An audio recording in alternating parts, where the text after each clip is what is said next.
जी की रिपोर्ट आती है कि हिंदुस्तान के पास सिर्फ 33 इयर्स बाकी हैं।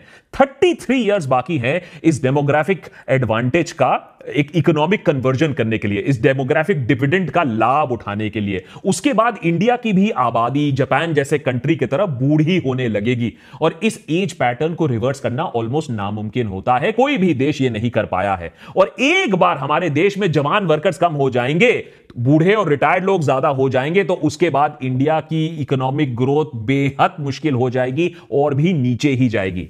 जापान जर्मनी जैसे देश भी इसी से आज जूझ रहे हैं, लेकिन कम से कम जब उनके पास जवान आबादी थी तो उन्होंने भर भर कर ग्रोथ अचीव किया था, एक स्ट्रॉन्ग मिडिल क्लास बनाया था।